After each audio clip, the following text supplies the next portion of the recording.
નમસ્કાર. ચાલો આજે ગુજરાતી ગ્રામરના એક એવા ટોપિકને પકડીએ જેનું નામ સાંભળીને જ ઘણા લોકો ગભરાઈ જાય છે. હા, વિભક્તિ. પણ ચિંતા ના કરતા, આપણે એને એકદમ સહેલું બનાવી દઈશું. તો ચાલો શરૂ કરીએ. સાચું કહેજો, વિભક્તિ શબ્દ સાંભળીને જ માથું ભારે થઈ જાય છે, ખરું ને? જો એવું હોય તો તમે બિલકુલ એકલા નથી. ઘણા લોકોને આ ટોપિક અઘરો લાગે છે, પણ હું ખાતરી આપું છું, આ વિશ્લેષણ પૂરું થશે ને ત્યાં સુધીમાં બધું એકદમ ક્લિયર થઈ જશે. હવે વિભક્તિને કોઈ અઘરા નિયમોના જાળા તરીકે જોવાની જરૂર નથી. વિચારો કે વિભક્તિ એટલે વાક્યનું જીપીએસ.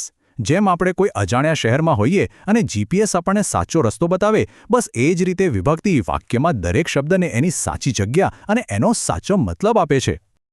તો આપણે આ સફરમાં શું શું જોવાના છીએ? પહેલાં તો આપણે જોઈશું કે વિભક્તિ વાક્યનું જીપીએસ કેવી રીતે બને છે. પછી આપણે ક્રિયાના મુખ્ય પાત્રોને મળીશું, ક્રિયા પાછળનો હેતુ અને સંદર્ભ સમજીશું, નામો વચ્ચેના સંબંધોને જાણીશું અને છેલ્લે ફટાફટ બધું જ રીકેપ કરી લઈશું. તો ચાલો આપણા પહેલા ભાગથી શરૂઆત કરીએ. આ છે વાક્યમાં થતી કોઈપણ ક્રિયાના સમજો ને કે મુખ્ય હીરો. અહીંયા જુઓ, આ છે આપણા આ વિભાગના 3 મુખ્ય પાત્રો. પહેલો છે કર્તા, એટલે કે કામ કરનાર. બીજો છે કર્મ, એટલે કે જેની પર કામ થાય છે એ. અને ત્રીજો છે કરણ, એટલે કે જે સાધનથી કામ થાય છે એ. ચાલો હવે એક પછી એક ત્રણેયને બરાબર સમજીએ.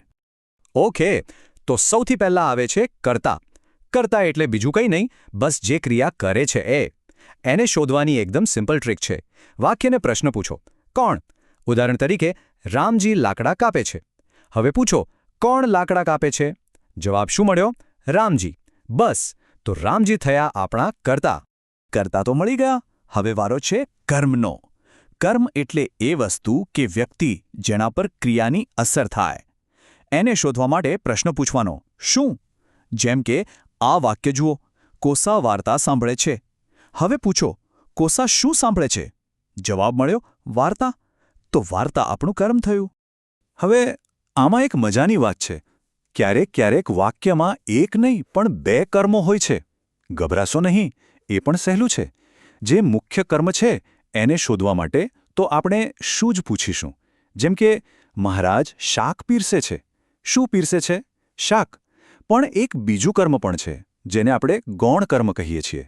એને શોધવા પૂછવાનું કોને? મહારાજ કોને પીરસે છે? રેવાશંકરને. જોયું? શું અને કોને પૂછવાથી બંને કર્મ મળી ગયા. ચાલો હવે ત્રીજા પાત્ર પર આવીએ, કરણ.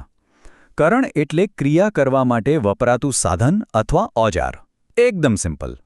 આને શોધવા માટે પ્રશ્ન પૂછવાનો, શેનાથી? આપણા ઉદાહરણમાં રામજી કુલ્હાડીથી લાકડા કાપે છે. તો પૂછો, રામજી શેનાથી લાકડા કાપે છે? જવાબ છે કુલ્હાડીથી. તો કુલ્હાડી બની કરણ વિભક્તિ. સારું, તો આપણે ક્રિયા કોણ કરે છે, કોના પર થાય છે અને શેનાથી થાય છે એ તો જાણી લીધું. પણ ક્રિયા શા માટે થઈ રહી છે અથવા ક્યાંથી થઈ રહી છે? આ સવાલોના જવાબ આપણને આપણો બીજો વિભાગ આપશે, જે વાક્યને વધુ ઊંડાણ આપશે. આ વિભાગમાં આપણે 2 વિભક્તિઓ જોવાના છીએ, સંપ્રદાન અને અપાદાન. સંપ્રદાન આપણને ક્રિયાનો હેતુ સમજાવશે અને અપાદાન આપણને છૂટા પડવાનો ભાવ બતાવશે. ચાલો જોઈએ. તો સંપ્રદાન વિભક્તિ એટલે ક્રિયાનો હેતુ. એ જવાબ આપે છે કોના માટે કે શા માટેવાળા પ્રશ્નનો. આપણા ઉદાહરણમાં રામજી ખુરશી માટે લાકડા કાપે છે. રામજી લાકડા તો કાપે છે, પણ શા માટે? ખુરશી માટે. તો આ ખુરશી માટે એ સંપ્રદાન વિભક્તિ છે. હવે આવે છે અપાદાન. આ વિભક્તિનો મુખ્ય આઈડિયા છે છૂટા પડવું, એટલે કે સેપરેશન. જ્યારે કોઈ વસ્તુ કોઈ જગ્યાથી અલગ થાય ત્યારે અપાદાન વપરાય. એને શોધવા માટે પ્રશ્ન પૂછવાનો, ક્યાંથી? ઉદાહરણ જુઓ, વિદ્યાર્થીઓ સ્કૂલેથી ઘરે આવ્યા. તેઓ ક્યાંથી છૂટા પડ્યા? સ્કૂલેથી. તો આ સ્કૂલેથી એ અપાદાન વિભક્તિ છે. ઓકે, તો આપણે ક્રિયા અને એના કારણો તો સમજી લીધા. હવે આપણા છેલ્લા અને સૌથી રસપ્રદ ભાગ તરફ જઈએ. અહીં આપણે જોઈશું કે વિભક્તિઓ કેવી રીતે નામો વચ્ચે સંબંધો બાંધે છે, વાતચીતને જગ્યા અને સમય આપે છે અને કોઈને સીધું બોલાવવામાં પણ મદદ કરે છે. તો આ છે આપણી છેલ્લી 3 વિભક્તિઓ. સંબંધ, જે માલિકી બતાવશે, અધિકરણ, જે જગ્યા કે સમય બતાવશે, અને સંબોધન, જેનો ઉપયોગ કોઈને બોલાવવા માટે થાય છે. આ ત્રણેય મળીને વાક્યને પૂરું કરે છે. સંબંધ વિભક્તિ સમજવી બહુ જ સહેલી છે. એ માલિકી કે સંબંધ બતાવે છે. એને ઓળખવાના ચિહ્નો છે નો, ની, નું, ના. જેમ કે રાજાનો કુંવર. અહીં નો લાગવાથી ખબર પડે છે કે કુંવર કોનો છે? રાજાનો. બસ આ જ છે સંબંધ વિભક્તિ. હવે વાત કરીએ અધિકરણ વિભક્તિની. આ વિભક્તિ ક્રિયા ક્યાં થઈ રહી છે અથવા ક્યારે થઈ રહી છે એ બતાવે છે. એટલે કે ક્યાં અને ક્યારેનો જવાબ આપે છે. ઉદાહરણ તરીકે રામજી જંગલમાં લાકડા કાપવા ગયો. ક્યાં ગયો? જંગલમાં. તો આ જંગલમાં એ અધિકરણ વિભક્તિ છે. અને હવે આપણી છેલ્લી અને સૌથી સહેલી વિભક્તિ સંબોધન.